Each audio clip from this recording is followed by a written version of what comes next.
શ્રી ગણેશાય નમઃ. માતા સરસ્વતીને નમઃ. સત્સંગ સાગર યુટ્યુબ ચેનલમાં આપ સૌનું હાર્દિક સ્વાગત છે.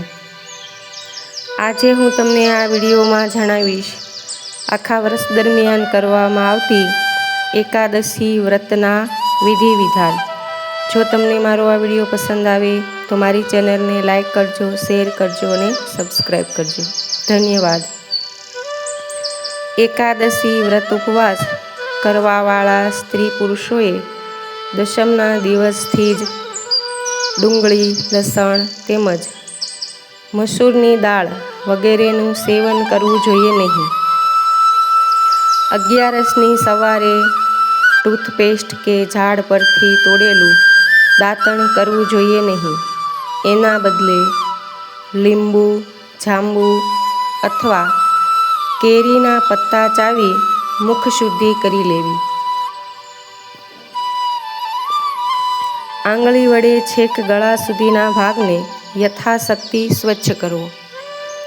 11સના દિવસે ઝાડ ઉપરથી પાંદડા તોડવાની મનાઈ ફરવામાં આવી છે. એટલા માટે આપમેળે પડી ગયેલા પાંદડાનો ઉપયોગ કરવો. પાંદડા ના હોય તો 12 વાર ચોખ્ખા પાણીના કોગળા કરવા. ત્યાર પછી સ્નાનાદિથી નિવૃત્ત કરી મંદિરમાં જઈ ગીતા પાઠ કરવા અથવા પુરોહિત બ્રાહ્મણાદિથી સાંભળવા. ભગવાન પાસે આ રીતે સંકલ્પ લેવો: હે પ્રભુ, આજે હું આપનું એકાદશીનું વ્રત કરું છું. તે નિમિત્તે આજથી હું ઢોંગી, દુરાચારી, ચોર અને મિથ્યાભિમાની વ્યક્તિઓ સાથે લાંબી વાતચીત કે વ્યવહાર કરીશ નહીં.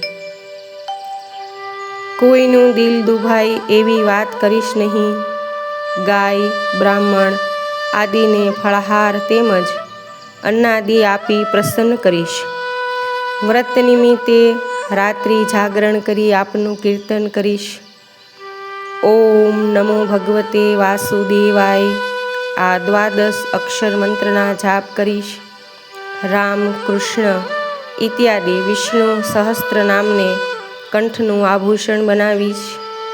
આ રીતે પ્રણ કર્યા બાદ શ્રી હરિ ભગવાન વિષ્ણુનું સ્મરણ કરી પ્રાર્થના કરવી: હે ત્રણેય લોકોના સ્વામી, મારા સંકલ્પની રક્ષા કરજો. મારી લાજ તમારા હાથમાં છે. મને એવી શક્તિ આપજો પ્રભુ કે હું મારો સંકલ્પ પૂર્ણ કરી શકું.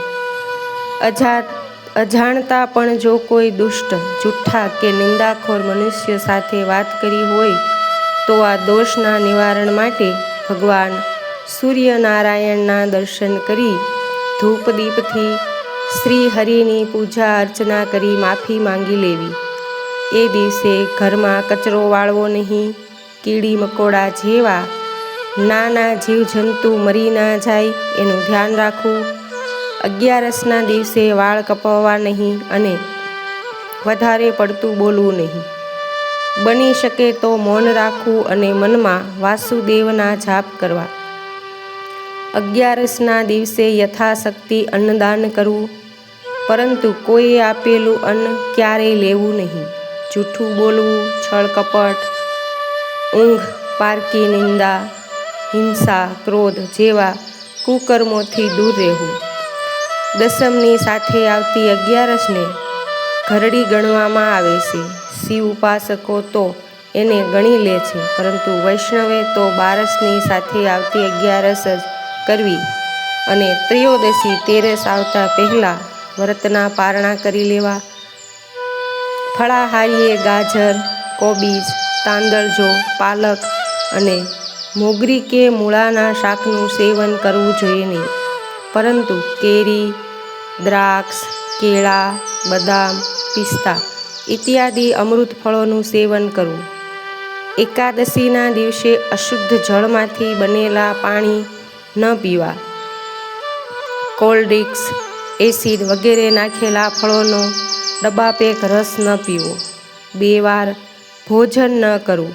આઈસ્ક્રીમ અને તળેલી ચીજો ન ખાવી. ફળ કે દૂધ લેવા અને જો એ પણ ન મળે તો પાણી પર જ રહેવું વિશેષ લાભદાયી છે. જે પણ ફળાહાર કરો ભગવાનને ધરાવી અને તુલસી પત્રો મૂકીને આરોગવા જોઈએ. બારસના દિવસે બ્રાહ્મણોને મિષ્ટાન દક્ષિણાદિ આપી ખુશ અને સંતુષ્ટ કરી પરિક્રમા કરવી જોઈએ. કોઈ સંબંધીનું મૃત્યુ થવા પર મનમાં સંકલ્પ લેવો કે હે સ્વર્ગે ગયેલા આત્મા, તારા નિમિત્તે હું એકાદશીઓ કરીશ, જેના ફળ સ્વરૂપે મળનારા પુણ્યને હું ભગવાન વિષ્ણુને અર્પણ કરું છું, જેથી પ્રભુ તમારા આત્માને શાંતિ અને મોક્ષ આપે. એ દિવસે એકાદશી વ્રતનો સંકલ્પ કરી અસ્થિ વિસર્જનની મરણોત્તર ક્રિયાઓ પૂર્ણ થયા પછી એકાદશીના વ્રતનો સંકલ્પ રાખી એનું ફળ એ મૃતાત્માને અર્પણ કરવું. પ્રાણી માત્રને પ્રભુનો અવતાર સમજી કોઈ પણ સાથે છળ કપટ કરવું નહીં. પ્રેમાળ અને સત્ય વચન બોલવા. પોતાનું અપમાન કરનાર કે કડવા વેણ બોલનારને પણ આશીર્વાદ આપવા. ગમે તેવી વિષમ પરિસ્થિતિમાં કોઈ પર ગુસ્સો કરવો નહીં. ગુસ્સો એ ચાંડાળનું રૂપ હોય છે. દેવ સ્વરૂપ બની સંતોષ માની લેવો જોઈએ. સંતોષનું ફળ હંમેશા મીઠું હોય છે. સત્ય વચન બોલવા જોઈએ તેમજ મનમાં દયાભાવ રાખવો જોઈએ. મૌન, જાપ, શાસ્ત્રપાઠ, ભજન કીર્તન અને રાત્રિનું જાગરણ એકાદશી વ્રતમાં વિશેષ લાભ આપે છે. આ પ્રમાણે નિયમથી વ્રત કરવાવાળો મનુષ્ય દિવ્ય ફળને પ્રાપ્ત કરે છે. હવે આપણે એકાદશીમાં શું પૂજાપો જોઈએ તેની વાત કરીશું.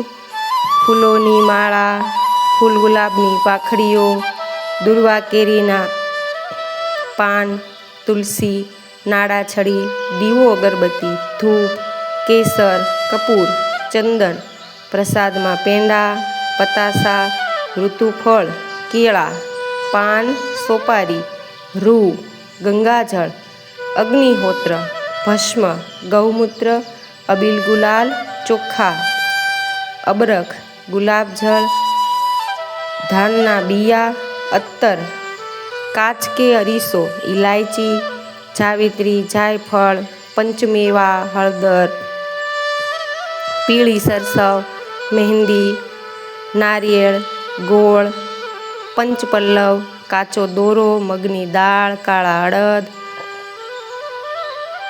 બીલીપત્ર, પંચરત્ન, સપ્તમુત્તિકા, સપ્તધાન્ય, નવગ્રહ માટે પાટલો, ઘંટ, શંખ, થાળી, કળશ, વાટકી, બાલદી, કળથી, ભગવાન વિષ્ણુની મૂર્તિ, પંચપાત્ર, આચમની, અર્ધ્ય, તષ્ટા, સોનાની સળી, સિંહાસન, છત્ર, ચામર, તલ, ચોખા, જવ, ઘી, દિવાસળીની પેટી વગેરે. હવન માટેના પૂજાપા, યજ્ઞપાત્ર અને સમાધિ વગેરે લેવા જોઈએ. તો આ વિડીયોમાં મેં તમને એકાદશી વ્રતના વિધિ અને પૂજાપાની સામગ્રી જણાવી. જો તમને મારો આ વિડીયો પસંદ આવે તો મારી ચેનલને લાઈક કરજો, શેર કરજો અને સબસ્ક્રાઈબ કરજો. જય શ્રી કૃષ્ણ. ધન્યવાદ.